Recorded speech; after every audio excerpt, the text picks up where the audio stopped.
Depuis la dernière vidéo, vous avez été nombreux à me partager des photos et j'ai ciblé ces photos sur la période de la Seconde Guerre mondiale et je dois avouer que cette première photo, j'ai eu beaucoup de mal à l'identifier. Effectivement, une femme qui peint une vache en blanc, c'est pas super facile quand t'as pas d'autres infos pour comprendre ce qui se passe, donc j'ai dû un petit peu gratter et au final, il y a encore une grande histoire qui se cache derrière. On se trouve en Angleterre en 1939 au tout début de la guerre et les autorités anglaises ayant décidé de faire des blackouts toutes les nuits pour éviter de faire des cibles faciles pendant les bombardements allemands, les campagnes anglaises étaient plongées dans le noir la nuit tombée. Alors certains fermiers ont eu pour idée de peindre leurs vaches en blanc afin d'accroître la visibilité des automobilistes sur la route. Voilà.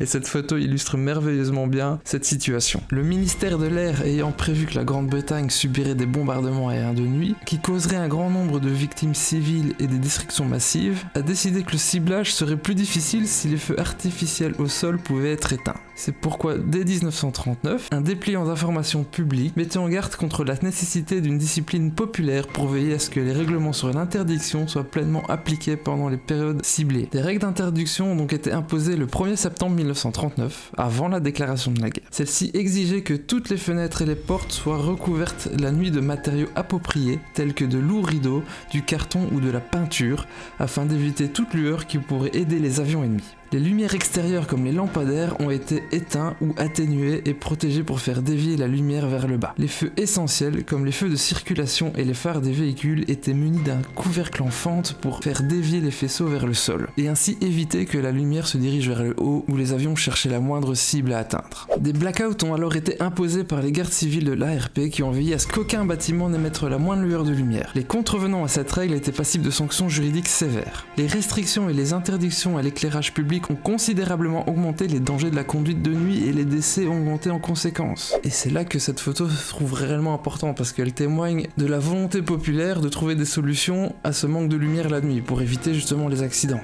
Et par conséquent, certains aspects ont été assouplis et les limites de vitesse ont été abaissées. Malheureusement, la criminalité a également augmenté sous couvert de l'obscurité. Des pillages et des vols, des cambriolages et de la fraude ainsi que des activités liées aux gangs ont pu s'épanouir durant cette période. L'éclairage complet des rues a de nouveau été autorisé en avril 1945, le jour où Hitler s'est suicidé. Big Ben s'est rallumé, 5 ans et 123 jours après avoir été éteint. Deuxième photo. On pourrait croire que c'est un montage, mais vous ne rêvez pas. Vous voyez un soldat britannique en train de descendre d'une barrage de débarquement avec une épée à la main. Alors la photo semble bien scénarisée, bien construite, on voit bien tous les intervenants, donc ça n'a pas été fait dans le feu de l'action, c'est pendant un entraînement, mais la personne que vous voyez sur cette photo avec une épée a réellement combattu avec lors d'opérations réelles. Et je trouve ça complètement fou d'avoir gardé une trace de ce genre d'action. Cette personne n'est d'autre que Jack Churchill, né en 1906 à Hong Kong, surnommé Fighting Jack Churchill ou Mad Jack, et on comprend facilement comment il a eu ce surnom, est un soldat britannique qui a combattu pendant la Seconde Guerre mondiale, armé d'un arc, de flèches et d'une épée écossaise. Il est connu pour sa devise « Un officier qui part en combat sans son épée n'est pas dans une tenue correcte ». C'est une façon de voir les choses. Et c'est en 1943 qu'il mena 2 commandos dans une opération spéciale en Sicile, armé de son épée accrochée à sa ceinture, un arc et des flèches autour du cou, sans oublier évidemment la cornemuse. Il débarqua ainsi à Salerne, avec pour ordre de prendre un poste d'observation allemand à côté de la ville de La Molina. Il mena l'attaque des commandos, infiltra la ville et prit le poste. Il a fait quand même 42 prisonniers avec tout cet accoutrement. Après le raid, il ramena ses hommes, les prisonniers et les blessés portés sur des charrettes poussés par les prisonniers allemands. Témoins de l'époque dirent que ce fut une image digne des guerres napoléoniennes. Pour cette action, Jack a été récompensé de la Distinguished Service Order, une médaille britannique, et il mena à nouveau une opération commando en Yougoslavie en 1944. Mais ils essuyèrent de frappes de mortier, et pendant que Jack jouait de sa cornemuse, toutes les forces alliées furent tuées ou blessées. Et Jack, blessé par une grenade, se retrouva prisonnier des Allemands. Échappé de prison, il marcha 150 km pour retrouver les forces américaines en Italie, mais son histoire ne s'arrête pas là. Il est envoyé en Birmanie, là où d'importantes bataille se déroule contre le Japon. En chemin, la guerre se termine et Jack, un peu déçu, déclara « Sans ces Yankees, nous aurions encore pu continuer la guerre pendant 10 ans. » Comme vous pouvez le comprendre, encore belliciste, il resta dans l'armée jusqu'en 1959 où il se retira pour une pension méritée. Il mourut d'une fin paisible en 1996. La troisième photo est dégage une ambiance un peu particulière. On y voit des soldats avec des casques, des masques à gaz bien équipés. Elle dégage une impression de science-fiction, je trouve. Ce sont des soldats japonais en 1937, montant à l'attaque de la ville de Shanghai, année à laquelle l'armée japonaise attaque la Chine. Pendant 2 semaines, des séries de combats particulièrement intenses dans la ville et les villages aux alentours ont lieu. La résistance chinoise est acharnée et les Japonais durent batailler pour prendre les villages l'un après l'autre. Mais mal armés et ne disposant pas de forces navales suffisantes pour leur venir en renfort, les troupes chinoises perdirent peu à peu du terrain. Après la prise de Shanghai, les Japonais devinrent maîtres de la situation en Chine et purent étendre leur contrôle sur la région. Et sur cette photo, nous voyons les forces spéciales de débarquement naval japonaises. Cette division de l'armée japonaise va être détruite en 1943 lors de la bataille de Tarawa par les forces américaines. Les Japonais ne voulant pas se rendre, beaucoup ont été tués lors de charges banzai à la fin de la bataille.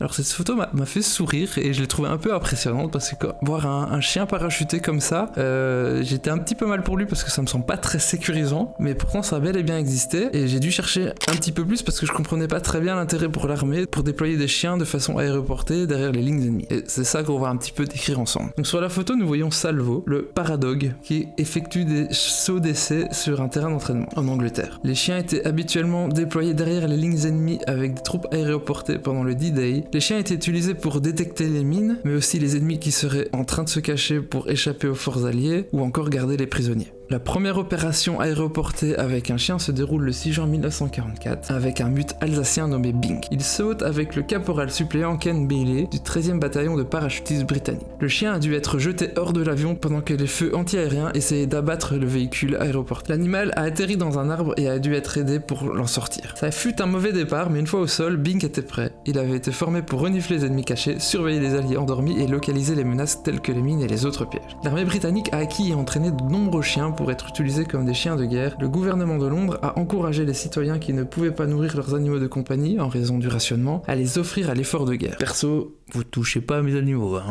je préfère ne pas manger et garder mes animaux que les envoyer au casse-pipe à bord d'avion, on est d'accord.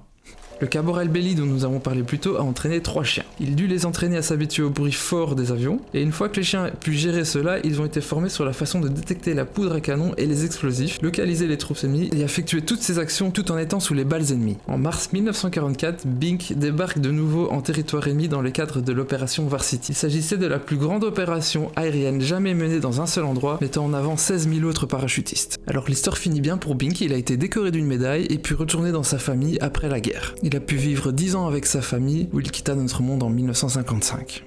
Alors, la dernière photo a une ambiance assez particulière, je la trouve assez dingue, et en plus elle parle d'un sujet méconnu qui est quand même important. On reconnaît des baraquements militaires dans un endroit assez désert, très calme, et avec un monsieur qui se promène seul. C'est un peu surréaliste aussi. Et en fait, on se trouve en Californie, dans des camps où près de 110 000 Japonais américains ont été enfermés durant la guerre. En effet, suite à l'attaque de Pearl Harbor qui a fait entrer les États-Unis en guerre, les Américains développent un sentiment assez exacerbé contre les Japonais, même si beaucoup de Japonais américains avaient été intégrés dans les siècles précédents. Au mois de décembre 1941, le FBI procède à l'arrestation arbitraire de 1370 Nippo-américains. En 1942, quelques mois plus tard, les autorités américaines déclarent que les Japonais ethniques sont totalement inassimilables et que leur loyauté ira toujours vers l'empereur du Japon. Et pour ne rien arranger, un accident a lieu un peu plus tard, toujours en 1942, lors de l'incident de Niho, où des habitants de la région ont spontanément et volontairement aidé un pilote de l'aéronavale japonaise qui s'était craché dans la région. Et du coup, les responsables de l'armée américaine vont déclarer un peu plus tard que le fait que les 2 résidents d'origine japonaise de Niho, qui n'avaient montré jusque-là aucune tendance anti-américaine, et aidé le pilote parce que la mainmise japonaise sur l'île semblait possible, montre une probabilité que des résidents japonais qu'on le croyait fidèles aux États-Unis puissent aider le Japon si d'autres attaques japonaises paraissaient avoir de chances de succès. La suspicion à l'encontre des citoyens japonais et d'origine japonaise prend de l'ampleur suite à cette crainte d'invasion japonaise. Le président Roosevelt entérine cet internement massif par le décret présidentiel numéro 9066. Cette faculté est utilisée pour déclarer que toute personne d'ascendance japonaise est exclue de l'ensemble de la côte ouest, notamment en Californie dans sa totalité, ainsi qu'une grande partie occidentale des territoires de l'Oregon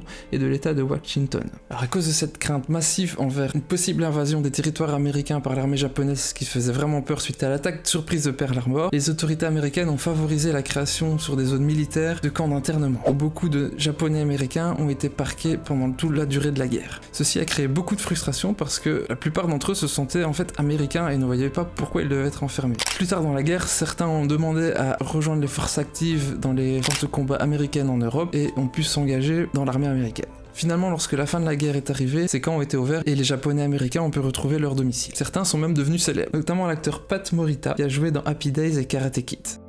Et nous arrivons à la fin de cette vidéo, j'espère qu'elle vous aura beaucoup plu. N'hésitez pas à me donner en commentaire des idées de d'autres photos qu'on pourrait analyser dans les prochaines vidéos. Et comme d'habitude, je vous dis à très bientôt.